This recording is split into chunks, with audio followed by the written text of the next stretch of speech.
Buenas tardes a los presentes, ¿sí? Buenas tardes. Vamos a dar inicio al primer café literario del Colegio San Marino. Se había hecho en otras oportunidades, pero hace mucho tiempo que no. Entonces este vendría siendo como la primera instancia, ¿ya? De este año. Agradecer su asistencia. Gracias al valor que ustedes otorgan a la literatura se pueden hacer estas cosas. Y eso, agradecer el valor que le dan, ¿ya?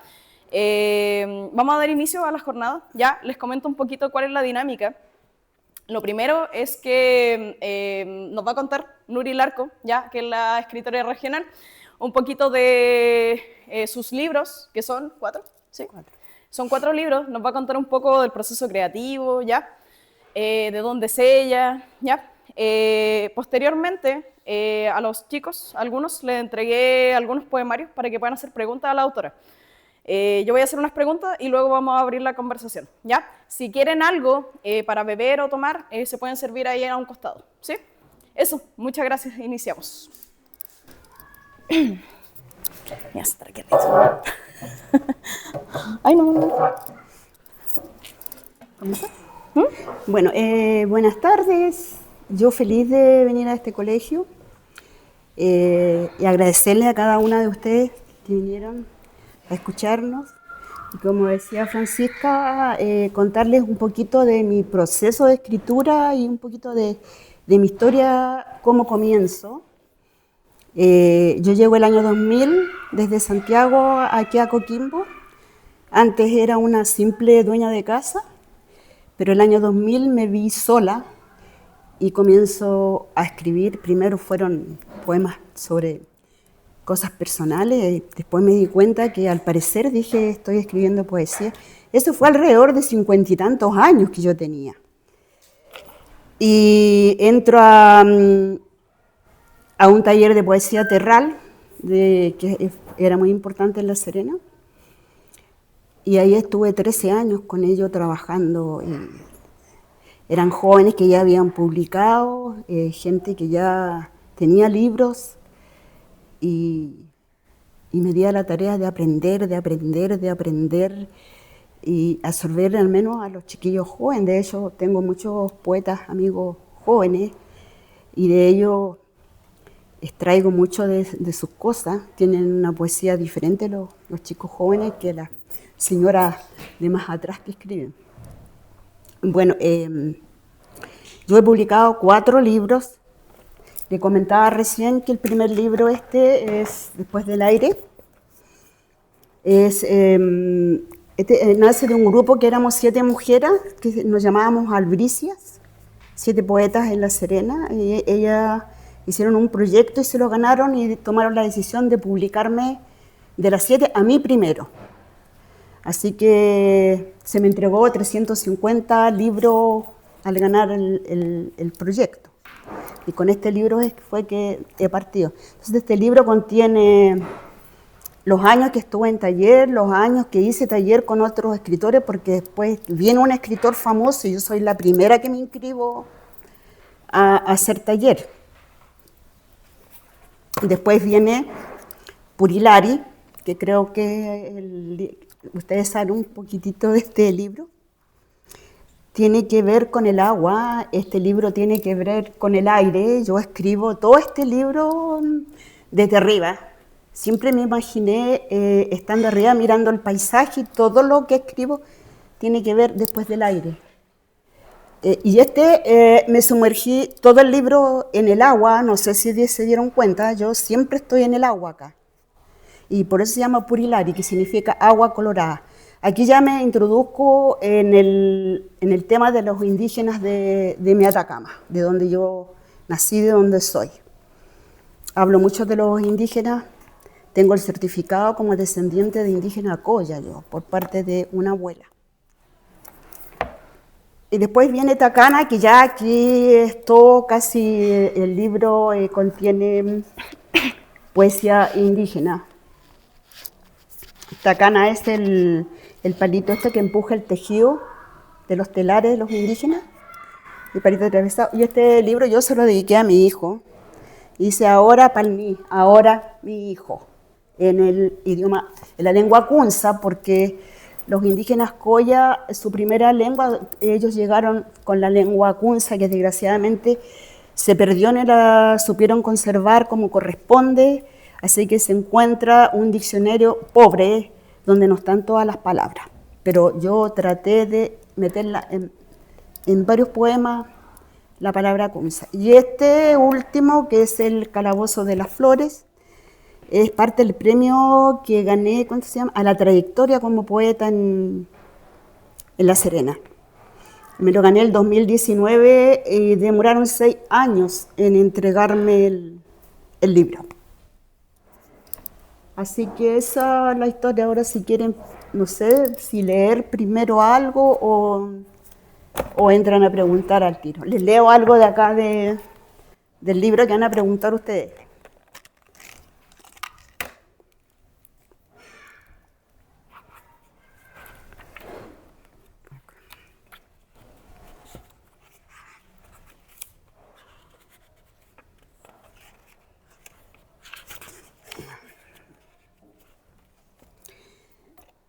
Prometo seguir la veta, no herir al chañar con palabras, no herir los desiertos y caer llena de espinas. Por aquí me deslizo boca arriba, Purilari, señor de los vientos, que fue de mi lugar. Vi a los que construyeron laderas, guaridas de hombres, despeñando el metal. Vi a mi padre, con las manos sumergidas en resuido. Malcú, allá están los ebrios de monedas, se empeñan en mostrar la rueda debajo de la tierra. Señor de los vientos, no escuché el tronar del miedo. Sin embargo, cuidé la majada, bajé por agua dulce, bajé del árbol de los frutos, esperé el coimara sentada en la encuña. Amanece, y la realidad son espinas del deshielo, cuando amorosamente amaso greda frente al altar. Sé que aún queda el miedo a la tierra y los ritos que los endiosados hacen brotar oro manchando memoria. Asumo vaciar en la arena la India que habita en mí. Asumo que han vertido la conciencia. Mienten sobre la sangre del chañar. Ellos fueron, derribaron el árbol secreto, derribaron la visión del revés, del desastre. La sensatez quedó en el ritual que emiten remolino en la isla de metal. Mienten cuando digo el lugar existe, cuando digo los antepasados me darán voz. Nadie viene por un alma antigua cuando la pólvora se levanta. Aquí nos robaron la fuerza con el pan lleno de odio. Vivir y ver niños mordiendo escoria, despertar con las venas atadas, contemplar marcas recostadas sobre el fuego. Ellos nos dejaron sin metal, no fue extraño el destierro. Allá están las paredes llenas de señales junto a la sangre que destila la tierra. Quedaron en silencio. ¿Nos puede contar un poquito acerca de esos poemas? Bueno, lo que decía antes, yo en estos 4 libros lo que más aparece es poesía indígena. Lo que más aparece, siempre estoy llorando por esto del smog, el aire contaminado, de las empresas mineras, porque en realidad hay empresas grandes que han hecho un tremendo daño a la gente. Y daría un ejemplo, por ejemplo, este último libro que se llama El Calabozo de las Flores. Todo el libro estoy hablando de mi pueblo donde viví en la tercera región, Tierra Amarilla. Era la casa de mis abuelos llena de flores, todos los huertos llenos de flores. Era todo tan maravilloso y la empresa minera mató al pueblo. No hay flores, no hay árboles, se secó el río, no hay nada. Entonces en este libro estoy llorando, las flores lloran todo el libro, lloran todas las flores. De pena, de no existir, y las que existen están en el calabozo de ese pueblo, en el calabozo de las flores. Habitan, pero en un calabozo, y respiran solamente humo contaminado.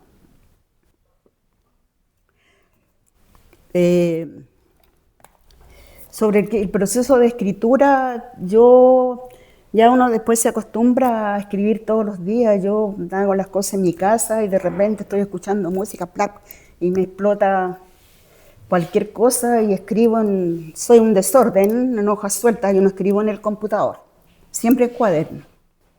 Y después ya lo paso al computador.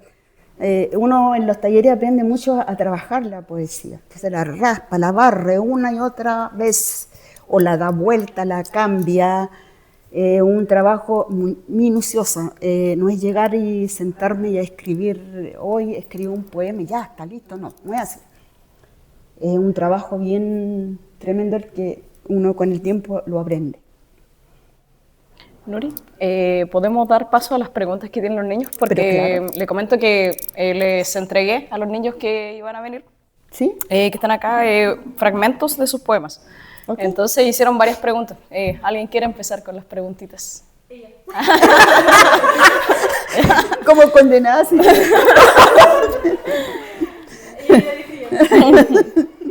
Sí, Anabela. Das, les va a pasar el micrófono para que quede grabado para escuchar.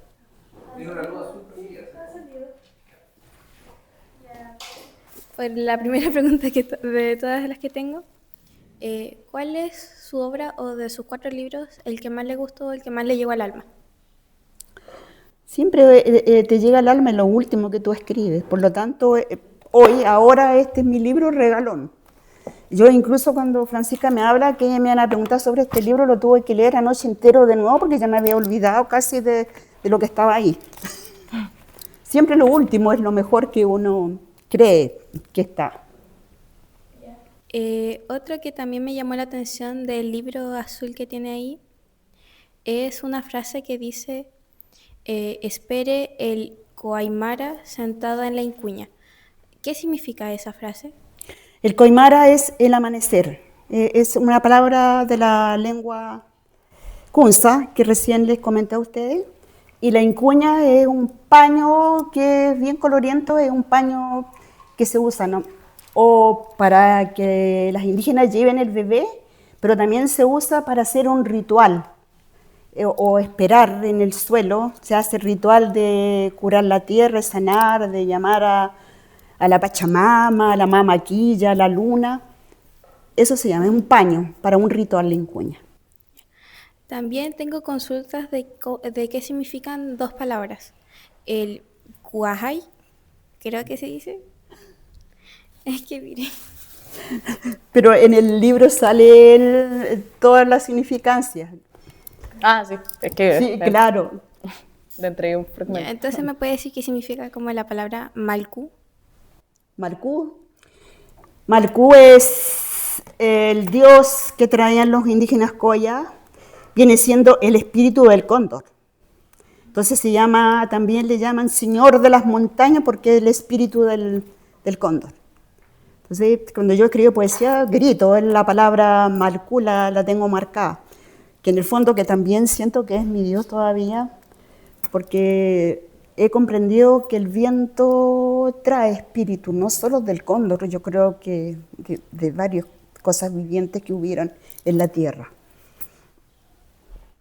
Y también el que dice amanece, el que leyó ahí, ese fragmento, ¿tiene un significado especial o está hablando de algo en específico? ¿Amanece sentada en la incuña, digo? Amanece y la realidad sin espinas del cielo cuando amorosamente ama su greda frente al altar. Ahí estoy pensando en una mujer indígena que está dentro de su choza y claro, está amasando y también está pensando en todo lo que le ocurrió porque todos los indígenas, algunos los mataron, otros quitaron los terrenos, desaparecieron y también desapareció la historia de ella. Y la mujer indígena, hoy hay muchas historias bonitas, incluso en la tercera región trabajaron en las minas y los vine a descubrir después porque uno cuando escribe se dedica, cuando se entusiasma con algo se dedica a estudiar eso y por qué lo vas a escribir. Y sobre los indígenas Coya yo he estudiado, pero muchísimo, y he hecho charlas sobre cómo llegaron, y qué comían, cómo vivían y todo eso, que todavía existen.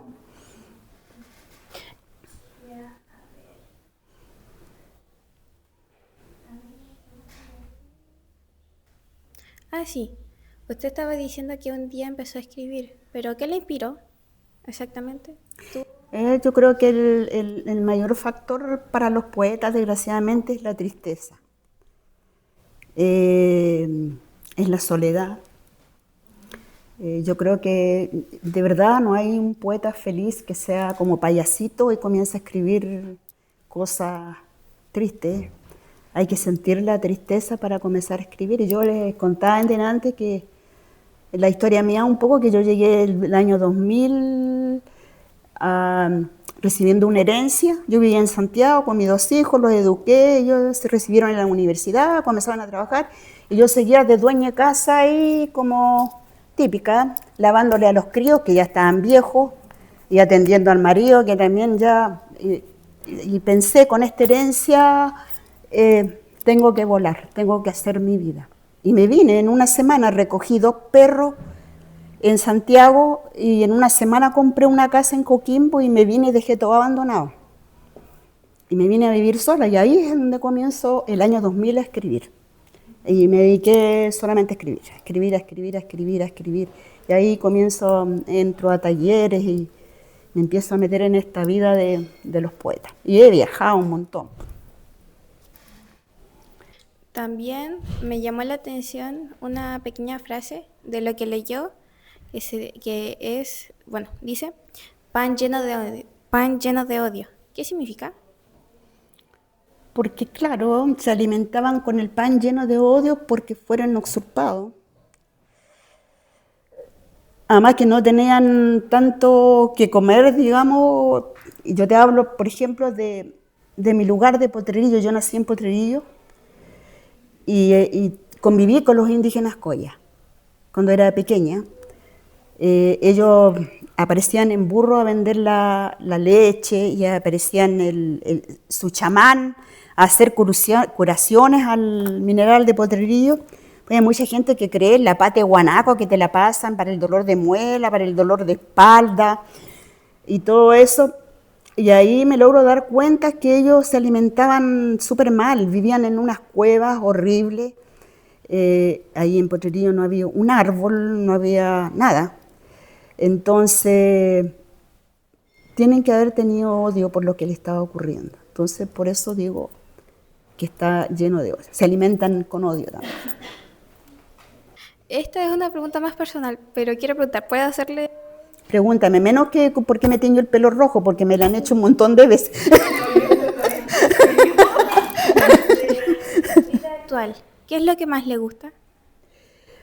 Mi vida actual ahora, en esta etapa, porque yo ya cumplí 77 años, estoy en una etapa de descansar, estoy dejando de escribir, porque después ya uno pasa el tiempo y te das cuenta que uno escribe y a la larga te estás robando tu propio trabajo. Entonces, como que estoy descansando, estoy viajando harto, voy a encuentros que me invitan, me aparezco, disfrutar de esto, de la poesía, de lo que logré, porque siento que en pocos años logré demasiado. Esa era mi pregunta. ¿Ya? Hartas preguntas. Gracias.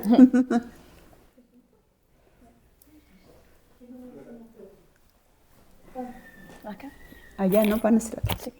Hola, buenas tardes. Hola. Mi nombre es Elizabeth, yo soy apoderada de acá del colegio. Bueno, no tenía el placer de conocerla. Ahora, de hecho, me puse a estudiar y dentro del libro que me llamó la atención fue justamente Purilari, que sí, uno es muy llamativo primero en su portada, llama la atención, y luego empecé a ver lo que le mandaron y me gustó mucho, me gusta la poesía. Intenté en algún momento hacer poesía no muy buena, pero como dice usted, uno generalmente empieza a hacer poesía desde el dolor, de la de tristeza. de sacar lo que uno tiene adentro y plasmarlo en una hoja. Quedan guardados. Yo empecé generalmente en la adolescencia por, como dice uno, desamores.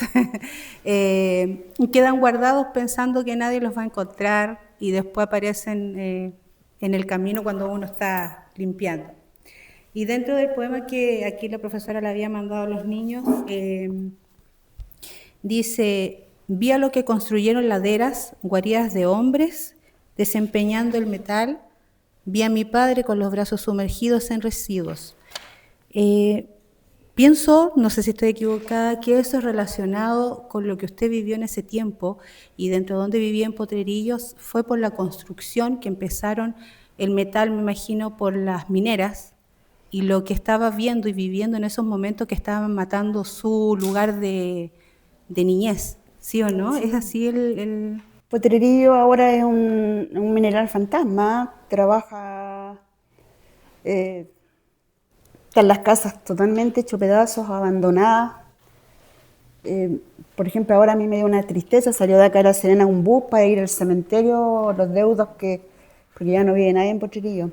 Hablo de mi padre porque mi padre trabajó más de 30 años en Potrerillo y claro, siempre tuvo sus manos metidas en los residuos, en el relave, en la tierra minera, y a los que construyeron laderas son precisamente las empresas mineras que trabajaron el oro, porque ahí eran gringos la mayoría, y claro, sacaron todo el metal, dejaron el pueblo abandonado, ganaron sus buenas lucas porque ellos manejaban todo. La gente cree que le dan todo gratis porque, claro, te daban la casa, los muebles, no pagabas agua, no pagabas luz, pero ellos también eran dueños de la pulpería. Entonces tú ibas con el sueldo a comprar la pulpería, al final el dinero circulaba entre ellos mismos, entre la empresa misma. Eran como dueños de todo el pueblo y manejaban el sistema. Hay gente que habla que fue feliz en Potrerillo y que lo tuvo todo. Yo lo veo de otra forma. Claro, donde yo viví no faltó nunca nada, pero me di cuenta cómo, con los años después, cómo era el sistema de trabajo de las empresas mineras grandes. Y lo otro, escribir para usted es una manera de no olvidar, resistirse al cambio, no resistirse, sino que ver el cambio que sucedió, pero a la vez no olvidar lo que usted vivió. Yo creo que no lo voy a olvidar jamás, porque sigo encontrando cosas y sigo estudiando todo eso que ocurrió en el norte, en Potrerillo al menos. Después yo de Potrerillo, yo salí a los 7 años de Potrerillo. Y ahí agarramos un tren y por eso aparece este otro libro, El calabozo de las flores. En Potrerillo no había árbol, no había un pollo, un animal, una flor, una fruta, nunca la vi yo. Un perro, conocí un solo perro que tenía un gringo que era uno de los jefes de arriba, que tenía un perro muy lindo, pero no conocía las flores. Mi mamá trabajó años haciendo flores de papel, flores de género. Ella ganaba plata en eso. Mi casa en Potrerillo estaba siempre con coronas y flores. Las paredes, mi madre vivía porque fallecía alguien y a quién le iban a comprar para llevarle a mi mamá.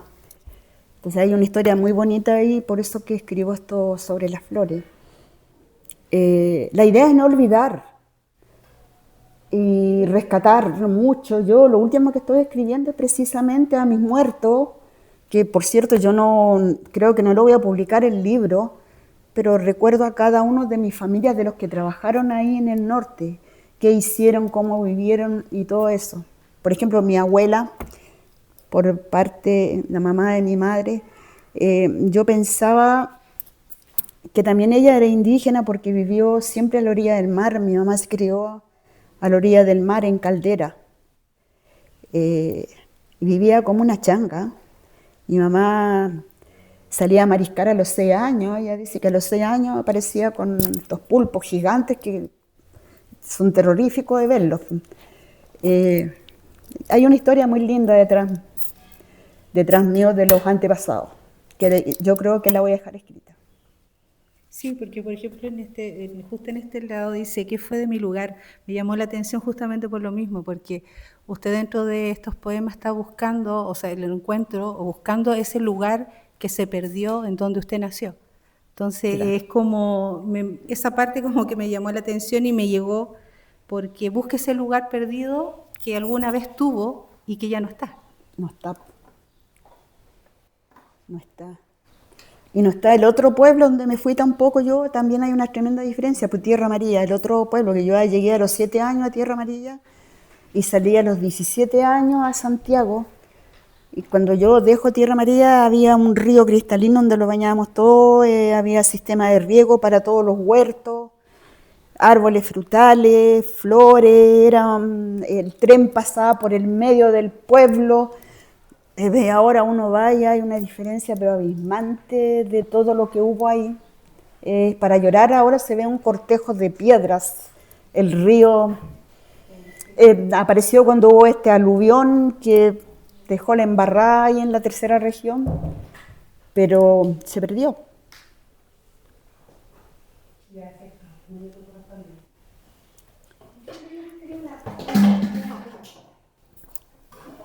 No me veo, mi nombre es Erika. Yo me identifico bastante en cuanto al lugar, porque nosotros somos del norte, ¿Ya? de la ciudad de Salvador.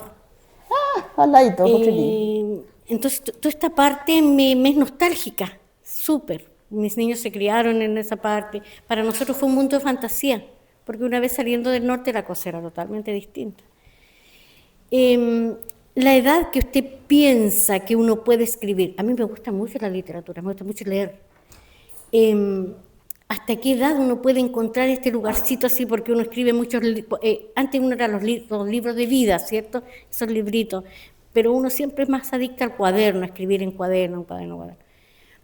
Yo no lo digo de que voy a ser editora, de algo, no, sino que hasta qué edad uno puede vivir de esa nostalgia, cerrar círculos, porque a veces la escritura con eso uno cierra círculos también.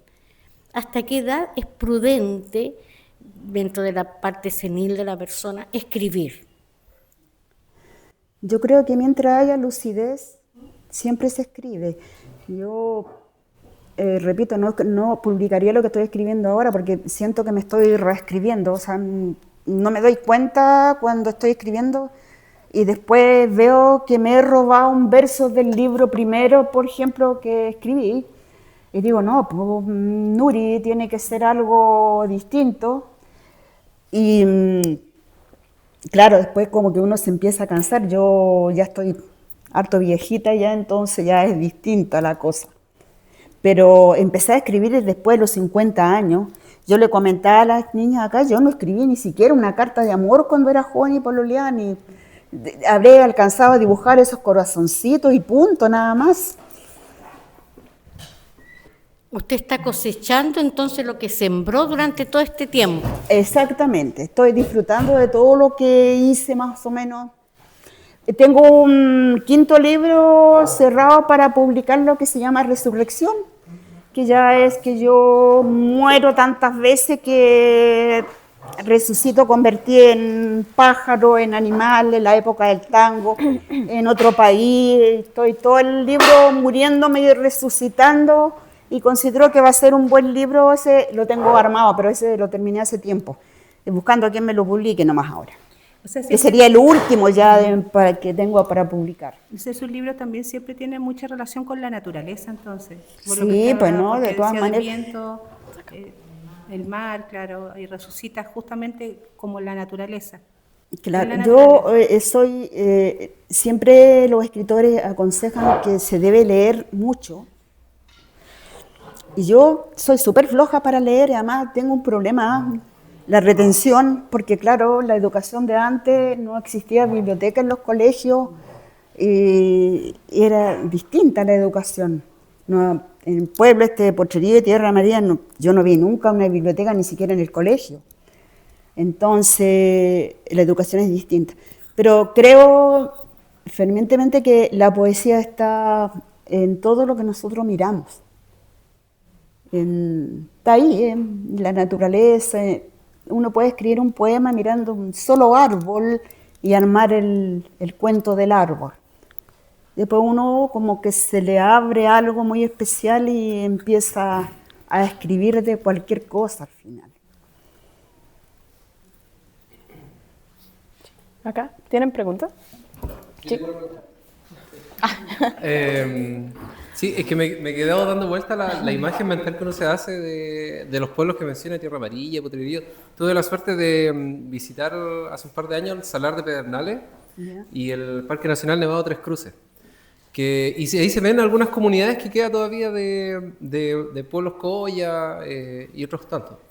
Pero mi pregunta es sobre el proceso de escritura, en el sentido de que a lo mejor los niños, y uno igual tiene mucho esa idea de que le llega la inspiración y uno se pone a escribir.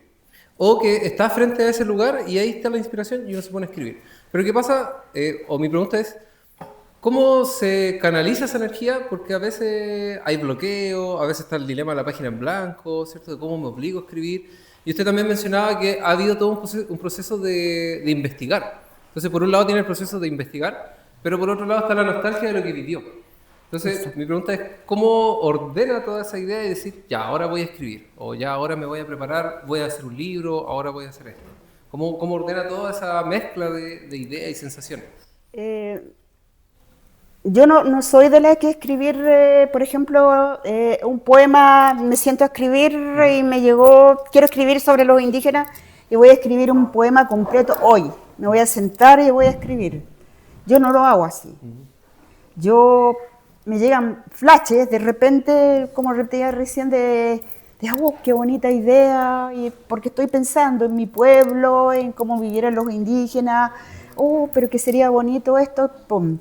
Pueden ser a veces 2 versos, los escribo en un cuaderno. Mañana pueden ser 2 versos más, los vuelvo a escribir. Entonces va por encaje. Después voy encajando esos versos para armar una historia. Semillas,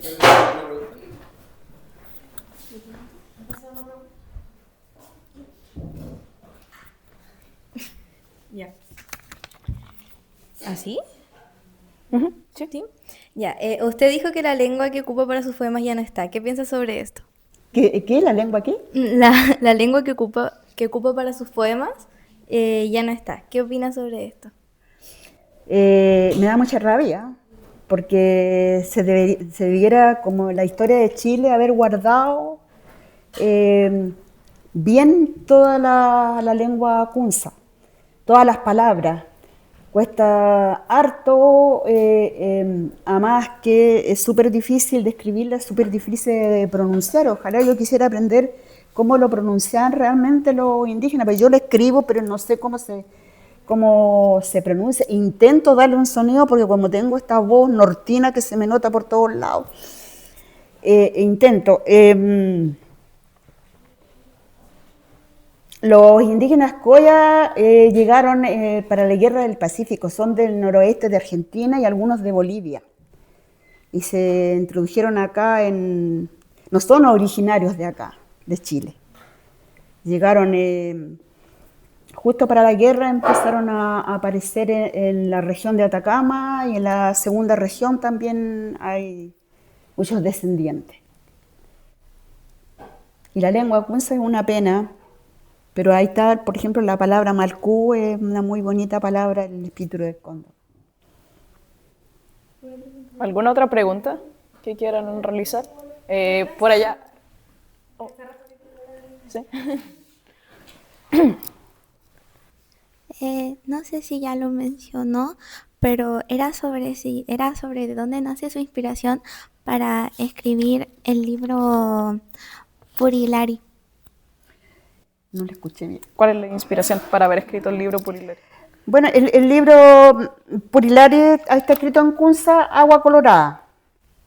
Y hay que ver que en la segunda región existen lagos de agua roja, es increíble, pero roja, roja de verdad. Entonces, por eso el título del libro. Esta imagen la pedí yo, que me la hiciera un dibujante, porque siento que es una sirena o una niñita indígena, que además guarda secretitos en las manos y vive debajo del agua. Y este libro, ahí lo repito, pues yo lo escribí siempre pensando que yo estaba sumergida en el agua. Si ustedes leyeran el libro, yo casi siempre estoy en el agua, metida. Los últimos poemas que escribo, que Lacrifagia, que no sé si los alcanzaron a leer ustedes. Esto es muy bonito, no tiene nada que ver con Chile, tiene que ver con los pantanos donde existen los cocodrilos, estos gigantes y estas tortugas gigantes. Entonces resulta que ellos duermen a la orilla de los pantanos estos y se les llenan los ojos de mariposas. Y las mariposas beben sus lágrimas, porque sus lágrimas contienen sal, el sodio, porque en esos lugares no hay flores como para que las mariposas, esos pantanos, lleguen. Entonces se llena. Hay una fotografía, ustedes si quieren busquen en internet, maravillosa, donde están los cocodrilos llenos de mariposas, pero maravillosas en los ojos, y las tortugas gigantes con mariposas. Y escribí sobre ese tema el último de este libro, porque tiene que ver con el agua también, pero con estos poemas los he publicado en el Facebook y nadie como que no lo entienden. No, lo he publicado hasta con la foto para que se note lo que es, y no, me fue pésimo con eso. ¿Cree que podría leer una parte de un fragmento de esa última parte?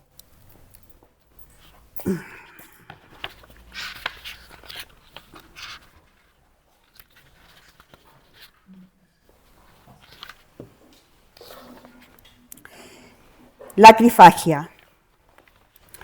Mariposa. Ahora que un reptil se levanta inaugurando el linaje, que pule escamas y escupe senderos que dejaron los otros, ahora sí quedaron insectos en la boca de los dioses. No temo beber el llanto del reptil cuando mi corazón es otro, temo buscar la imagen que no existe. No temo tragar lágrimas cuando aparece un nuevo capullo, cuando la intemperie. No teme ser raíz, no teme sumergirme, no temo volar, no temo escapar mientras duerme la piedad, porque el silencio también emigra de flor en flor, el reptil. Mi corazón siente lamer sal sobre los ojos que nos salvan. El infinito esquiva su verdad, invoca esperanza y se equivoca. Antes, mi razón ordenaba mariposas, esqueletos en las jaulas de tormento.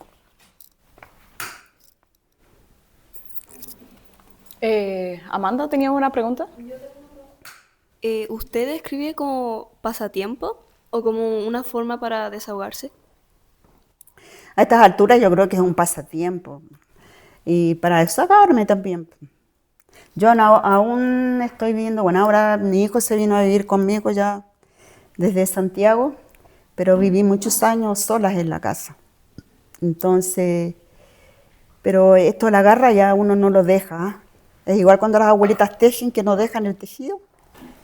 A mí esto no me deja, yo creo que hasta que tenga lucidez voy a seguir escribiendo igual.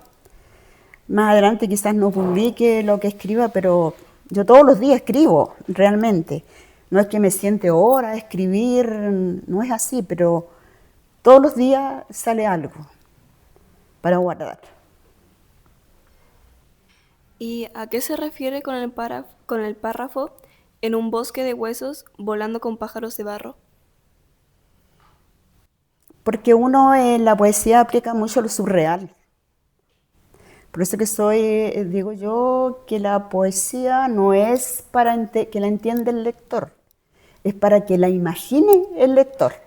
Porque tú nunca vas a ver lo que yo quise decir con el poema, tú lo vas a ver siempre diferente. Y claro, en muchos poemas tengo ese famoso árbol de huesos y es literalmente un árbol blanco con huesos colgando. Y los huesos pueden ser de pájaros muertos, de gente muerta, de tantas cosas. Y ahí hay una historia en esos huesos. Sí, yo tengo una preguntita. No, voy para allá. Tengo el micrófono. Siempre estuve acá. No, le quería preguntar si, en relación a lo que preguntó Amanda, ¿cómo esas imágenes las llega a concretar a través del lenguaje? ¿Cuánto le costó? Porque tengo entendido que yo cuando hago clases, a los niños les cuesta mucho escribir poesía porque no logran escribir lo que están pensando. Les cuesta mucho utilizar lenguaje poético. Entonces me gustaría saber cuánto se demora en aquello. Demora bastante, pero después uno aprende hasta trucos. Por ejemplo, yo me encanta ponerle algo surreal a los poemas. Entonces, a veces me siento y digo, ya, voy a escribir la palabra silencio. Y escribo en una página, silencio. ¿Y qué le puedo aplicar a esta palabra silencio? Y empiezo. Un silencio enfermo, un silencio azul, un silencio oscuro, un silencio húmedo, y voy guardando, y voy guardando, y voy guardando todo lo que logro escribir yo sobre el silencio, lo que le aplico después. Y todo eso es como tenerlo, guardarlo, para aplicarlo en algún poema. Lo mismo puede ser con la palabra árbol, o tristeza, o cualquier otra palabra, la nube, el cielo, la estrella. Estrella, yo puedo escribir en la pared de una estrella, o puedo escribir en la pared de la nube, y uno empieza a imaginar cosas y esas pequeñas palabras las va guardando. Y después cuando uno hace el poema, saca esto que lo tiene guardado y lo aplica al poema. Si escribe algo triste, esto ya el silencio oscuro, o un árbol de nube, hay tanta cosa. Ponerse a escribir, no es ponerse a escribir el poema, pueden empezar por eso, por una palabra, aplicarle al lado, cómo la pueden potenciar. Me encanta, me escucha con atención. Sí, está concentradísimo. Otra cosa quería preguntar, ¿qué le diría a los estudiantes que desisten de escribir justamente por estos problemas que se da al momento de la escritura? Que yo con los años pero terminé totalmente convencida que todos somos poetas. Y el mejor ejemplo soy yo, porque yo, les repito, yo nunca escribí ni una carta de amor y comencé tantos años después.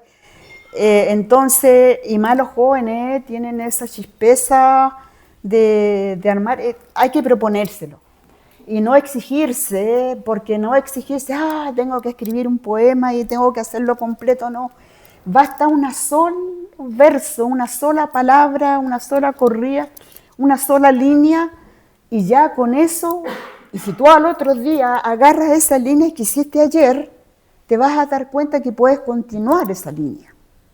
No hay que exigirse, pero sí hay un poeta en cada persona. Eso es seguro. ¿Alguien más tiene alguna pregunta que hacer? Para pasar el micrófono, ¿no? Bueno, y yo quisiera seguir con estas preguntas que atañen justamente a los estudiantes, a la realidad como más educativa. Por ejemplo, ¿qué te parece a ti estas instancias que se abren estos tipos de diálogos en torno a la poesía, en torno a la narrativa?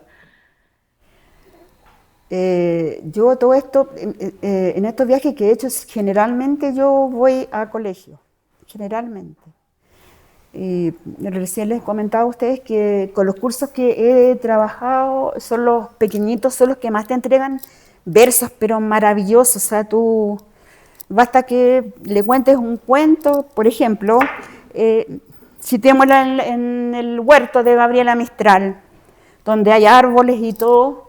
Entonces les digo yo a los chiquititos, yo soy la mariposa gorda, vieja, aquí tengo una varita mágica, aquí tengo una nube en la mano, ¿qué podemos hacer con la varita mágica, la nube? Y ya aparece el primer niño, con la varita mágica golpeé la nube, señora, me dicen, para que llueva, pero ¿y qué sucede? Le pregunto yo con la lluvia, pero crecen las flores y te van entregando versos en estas respuestas. Comprenden ellos que con la nube crecen las flores. ¿Y qué más puede haber en el jardín de Gabriela Mistral? Y empiezan mariposas, y alguno te dice un conejito blanco. Yo veo el corazón, y empieza a responder con fantasía los niños. Y esto lo tienen que tener ustedes, que no lo quieren soltar solamente. Y así se comienza. Ahora, si queréis, yo les cuento el cuento. Y lo último que quisiera preguntar es que, para ti, ¿qué significa escribir en tiempos actuales?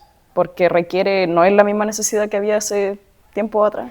Es súper difícil. Es complicado ser poeta, primero, que para publicar hay que tener pituto, tener una potencia increíble en la escritura para que te publiquen.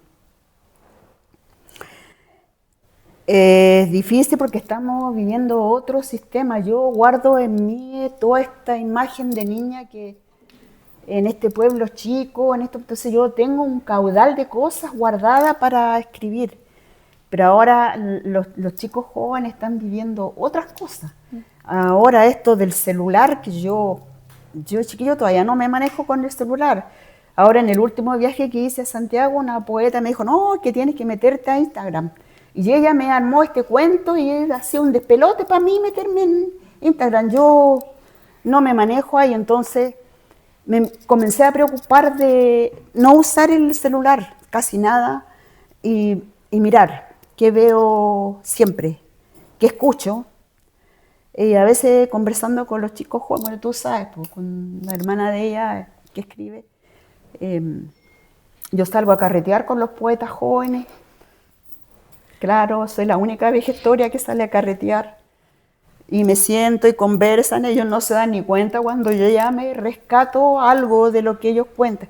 Y de repente conversan, no, estoy leyendo este libro de tal autor. Debe ser bueno el libro, entonces yo ya me llevo el nombre a la casa y ahí entro a internet a ver quién es el escritor y por qué estos chicos jóvenes están leyendo ese tipo de literatura. Y me doy cuenta que están tratando de aprender más. En relación a eso que dice, la importancia del diálogo para poder expandir ese mundo literario, de que cada uno a través del diálogo rescate nuevas experiencias para poder escribir, para poder... Bueno, aquí tú misma hiciste esto, que para mí es muy bueno. Estos chicos, yo sé que después de todas estas preguntas que me hicieron, quizás a algunos se les va a ocurrir en la casa intentar hacer algo. Y ojalá ustedes que son compañeros entre sí comenten esto de la poesía y traten de escribir. Y si no es poesía, por último un cuento. Hay un juego que se llama Cadáver Exquisito. En el último viaje que hice al sur, a todos los escritores, éramos 16 poetas en un colegio grande. Ya cada poeta va a tomar 4 jóvenes para hacer este juego del Cadáver Exquisito. ¿Han escuchado ustedes eso? El Cadáver Exquisito es una página en blanco. Entonces, te obligo a ti a escribirme la primera frase, lo que sea. De tu perro, de tu abuelita, de un recuerdo de niñez, todo, pero escribe la primera frase. Entonces tú escribes la primera frase y se dobla la página hacia atrás. Se lo paso al segundo chico y le digo, ya escribe tú una frase igual. ¿Se te ocurre un verso o un recuerdo igual? Pues de tu perro, de tu gato, de un árbol, de tu niñez, escríbelo, lo escribes. Seguimos doblando. Y así, y doblamos toda la hoja con frases. Increíblemente, cuando tú abres la hoja y logras leer, te das cuenta que hubo una conexión entre los 4. y que existe un poema entero ahí. Y ojalá pudieran ustedes hacerlo como juego y se van a dar cuenta que resulta un poema. Eso se llama Cadáver Exquisito y generalmente los poetas, cuando salimos a carretear y nos tomamos un traguito, agarramos la servilleta y ya, juguemos un cadáver exquisito y claro, después peleamos todos porque quién se lleva el resultado de eso. ¿Hay más preguntas, consultas? ¿No? Bueno. Para ir cerrando, yo quisiera agradecer mucho la asistencia de cada uno, el compromiso, la disposición, ¿ya? También que hayan podido leer el material que yo les entregué, ¿ya? Agradecer al profesor Edgar de lenguaje que me ayudó con la organización, ¿ya? Con la ejecución. A la misma Marisol, que en este momento no está, que es la encargada del CRA, ¿ya? Por haberme ayudado a formular la propuesta, ¿ya? A usted, que tuvo la disposición de venir. Yo sé que es complejo moverse y todo, pero se logró. Se logró. Y a los estudiantes, de nuevo, reiterar, y a los apoderados por haber asistido, ¿ya? Y por allá igual. Muchas gracias. Quisiera hacer una invitación, un último ejercicio. Afuera hay unos poemas que hicieron chicos de segundo medio, ¿ya? Quisiera que pasaran a observarlos, porque se hizo un trabajo arduo, un trabajo lento, ¿ya? De hecho, los niños tienen ahí cara de estrés, de que les costó mucho sacar esa idea. La idea es que lean y voten por uno, porque el ganador de la instancia, el que tenga más votos, le vamos a dar la oportunidad de escoger un libro, el que quiera y financiado por el colegio. Eso, así que si se pueden pasar por afuera para que vayan leyendo y todo eso, sería ideal. Y si tienen un lapicito, le ponen a la hojita abajo las votaciones, por cuál votan, un puntito. Lo último, Nuri, a los 3 ejemplares que usted me dio del libro, ¿qué intervenciones cree que se merecen ese libro? Yo. Para entregarlo al tiro. Usted es la Bueno, en encargada. primer lugar, a la niña que me hizo más preguntas. La Anabela. Toma, Anabela. ¿A quién más cree usted que...? Ay. A ella, pues. ¿A la Ignacia? Sí. Sí. Oye, ella, la niña que apenas sacó la voz atrás, pero se atrevió porque la encontré totalmente tímida, pero no va a tener que... Sí. Y lo otro es que en este mesón están los libros de la autora, por si quieren pasar a verlos, también están a la venta, ¿ya? Y a un precio muy accesible. Así que para que pasen a verlo y todo. Eso, muchas gracias por todo, funcionó muy bien.